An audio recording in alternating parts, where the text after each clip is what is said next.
Hi, it's Steve. Today we'd like to show you how to change the heater assembly on your dryer. It's a really easy job. All we're going to need is a number 2 Phillips screwdriver and maybe a pair of needle nose pliers. Let me show you how we do it. Now to do this repair, the first thing we'll need to do is to disconnect power to the dryer. So simply unplug it. And next you will need some access to the back, so you may need to pull your dryer forward and be careful not to damage the vent. So our first step will be to remove the main top. There are 3 screws that are located underneath the lip at the back.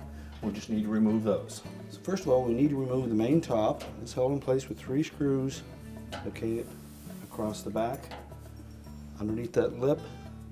Simply remove those.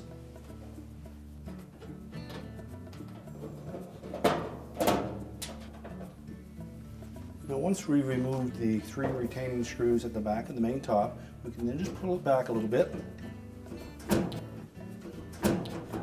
and then lift it off of the cabinet. Now with the main top removed, our next step will be to remove the control panel or console, and it's held to the machine with 2 screws, one on either side. We'll remove those first. These screws are a little bit different than the remainder of the screws that we'll be taking out, so keep them separate.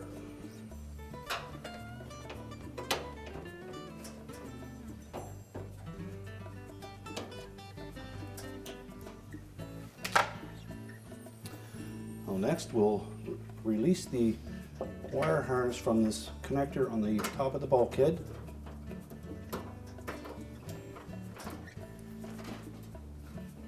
Just separate those and pull it out through. And then across the back of that control panel housing, there are 3 or 4 little tabs that clip onto a metal bracket. So we'll need to pry up with our hands on those and pull back.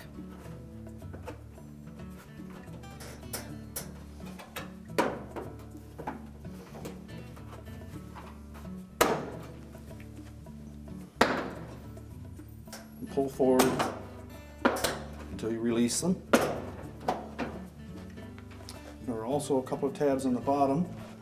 We need to just shift that slightly, lift up on it, and then pull it out. Now to do this repair, we also suggest that you remove this mounting panel on the front here. It's held in place with 1 screw on either side and then a short one down through the top on either side. So we'll go ahead and remove those next. These screws are a little shorter than the rest of the mounting screws, so keep them separate.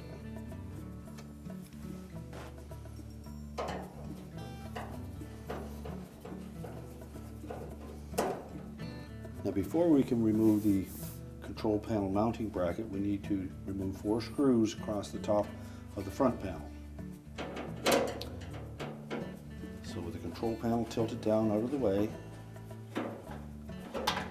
just remove 2 on the right hand side.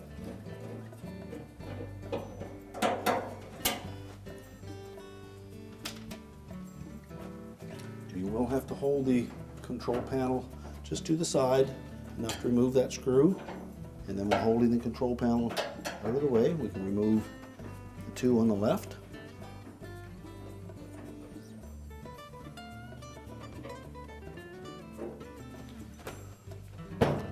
Next, we'll remove the remaining 2 screws that secure that control panel mounting bracket to the cabinet. There's 2 in the face, 1 on both sides. So pull the control panel away and remove the one on the left.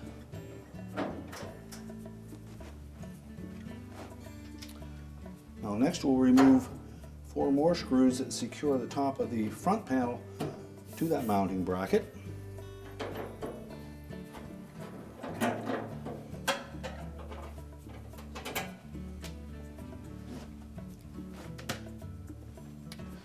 We can now, while supporting that control panel, we'll tilt the top of the mounting bracket away from the cabinet.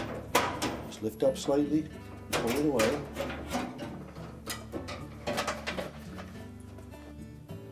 You will note that there's a hook on both sides of that control panel mounting bracket that fit into little vertical slots on the cabinet.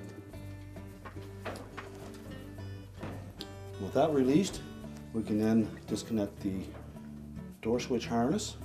Just reach down in through the top and pull the harness away from the switch. And then set it completely off to the side. Now next we'll remove the front panel.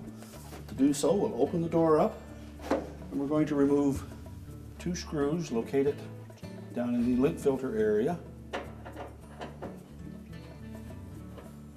These 2 screws are specific to this location, so keep them separate. And as you remove the last screw, support that front panel so that it doesn't tilt forward on you. And then we can tilt that whole panel forward and lift it off of the base. There are 2 clips on the bottom that holds the bottom of that front panel in place. We'll set that aside. Next we'll remove the harness to the light bulb. Simply unplug it. And then we're going to remove the bulkhead. On most models it's held in place with 4 screws, 1 through each of these tabs on the sides. And some models will have screws into the blower housing as well. So if your model has those, you'll need to remove those 2 screws. We'll also need to disconnect the sensor harness to the moisture sensor. So depress that locking tab and separate it. And then go ahead and remove these screws. Now we can lift that bulkhead away from the cabinet. Just lift up on it. Each of these tabs has a little T-shaped hook on it. You need to disengage those from the cabinet.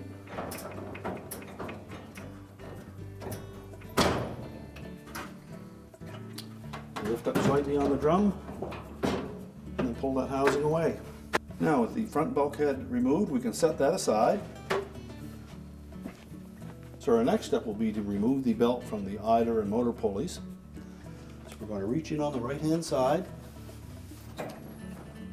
You'll feel the belt as it comes down off the bottom of the drum and wraps around the idler pulley. So in through from the left side, and you'll feel that same idler pulley. So we're going to push the pulley bracket to the left. That'll release the tension. Just roll the belt off of it. The belt is now free, and we can lift the whole drum assembly out through the front. Use the belt to support the weight. And we can set that aside. Now to remove the element housing, we'll first begin by pulling the wires out of the harness holders on the bottom.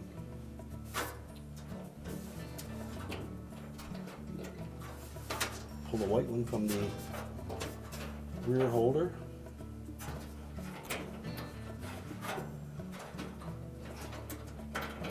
One of the red ones from the front one. And next we'll remove both the yellow and blue wire from the terminals.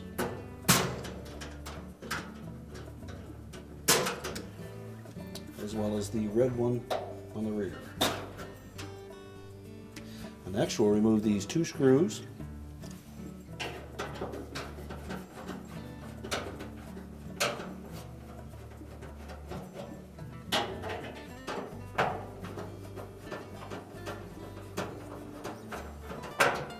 Then lift up on the front end of that heater housing to disengage that hook on the mounting bracket. Let it drop down on the back so that that little slot in the back of the housing falls away from the tab on the outlet duct. And then we can remove the whole assembly and discard it. Now when installing the new assembly, first you should check the terminals, make sure there was no damage in shipping, make sure the wires are on there securely. And we'll begin by tucking that tail end of that heater housing into the outlet duct and engaging that slotted opening at the back. Make sure it fits in nice and snug. Then line up the front of the housing.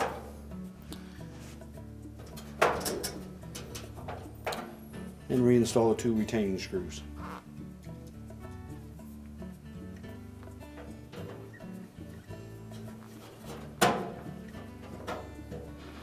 Next, we'll reconnect the wires to the element terminals.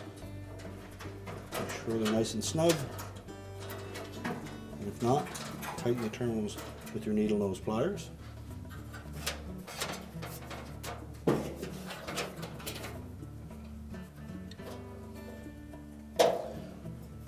Your model may not use this extra terminal on that rear thermostat, but that's okay. And then fit the wires into the harness retainers on the base.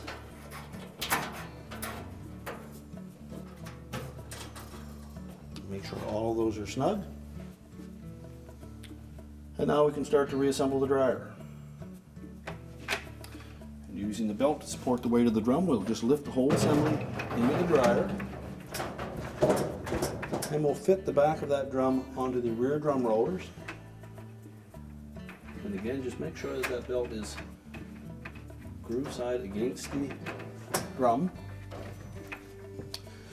Next, we need to reinstall the belt onto the idler and motor pulleys. So we'll do that by reaching in on the right hand side and on the left side. Locate the belt. And again, feel to make sure that we have no twists in it and that we have the groove side facing the drum. Locate the idler pulley. And then we're going to tilt that idler pulley to the left. We're going to bring the belt across the top of the idler pulley from the left side, across the top of the idler pulley, wrap it around it, back to the left, and then loop it over the motor pulley. So that will put the groove side of the belt into the motor pulley and the flat side of the belt onto the idler pulley.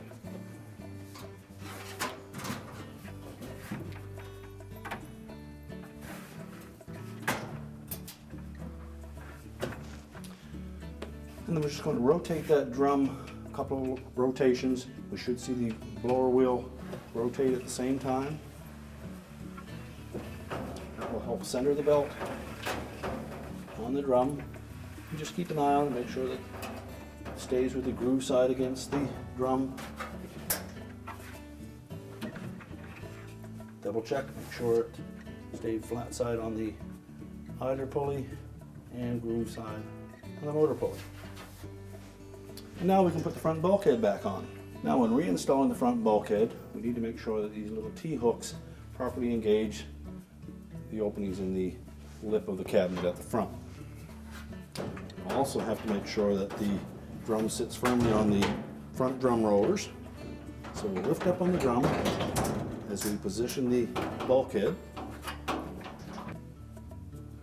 We need to make sure that that little T-shaped hook fits into that slotted opening. And they should drop down so that the screw holes line up. Then replace the 4 screws.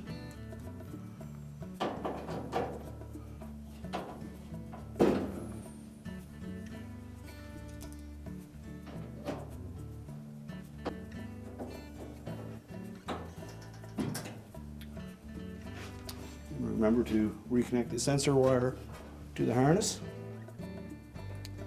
And push it in far enough that you can hear the locking tab engage. And again, we should rotate that drum just to make sure that it's fitted firmly around the front of the drum if the felt is not bound up. Now we can go ahead and put the front panel back on.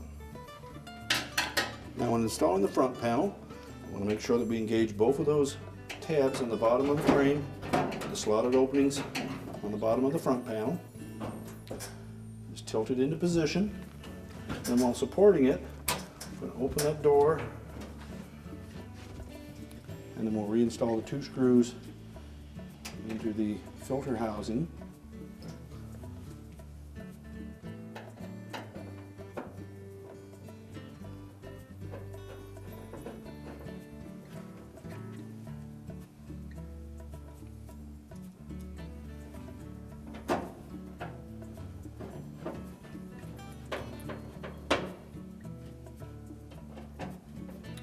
Tighten those securely and then close the door up.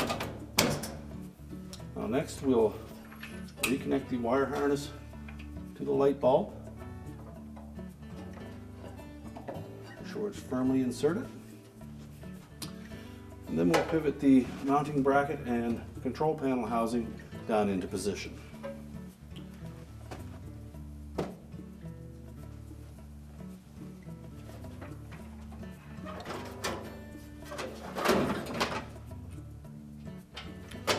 I'll tuck the wire harness for the door switch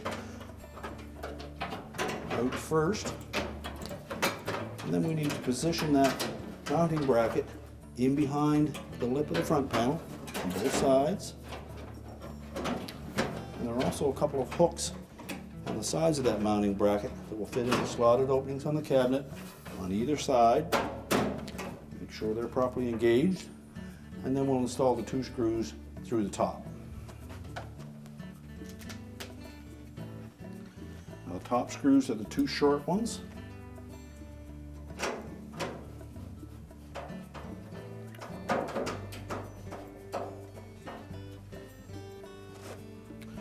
Tighten them both firmly.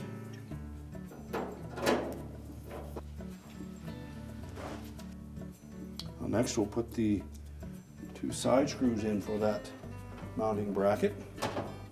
We need to lift the control housing temporarily out of the way.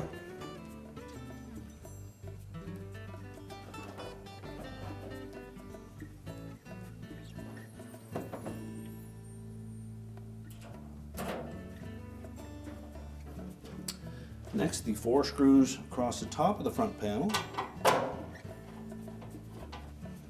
And again, you will need to hold that control panel housing out of the way while you put 2 screws on the left side into position.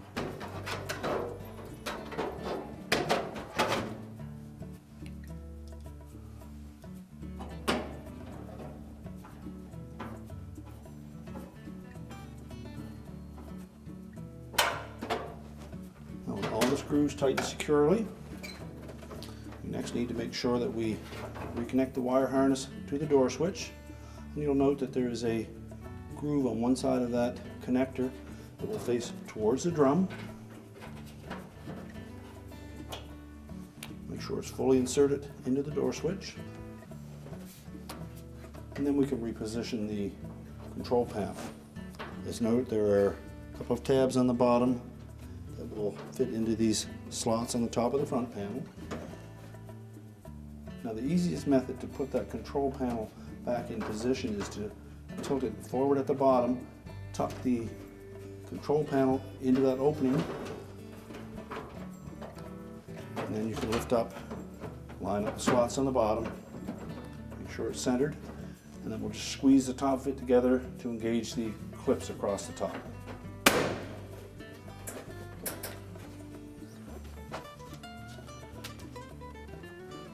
We'll install the 2 retaining screws from the mounting bracket into the control panel housing.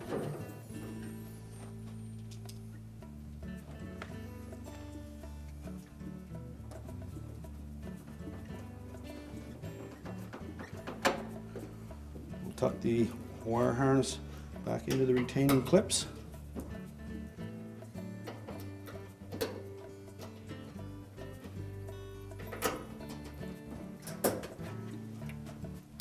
And now we can put the main top on. When installing the main top, I want to make sure that we engage these 2 spots with the little plastic stubs that protrude from the top of the cabinet.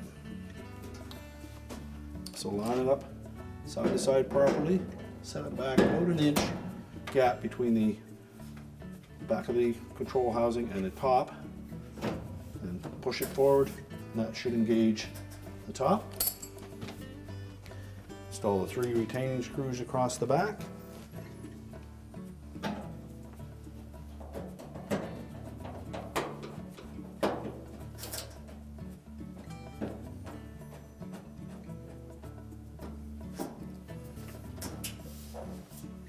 We're now ready to push the dryer back into position, reconnect the power, and our repair is complete.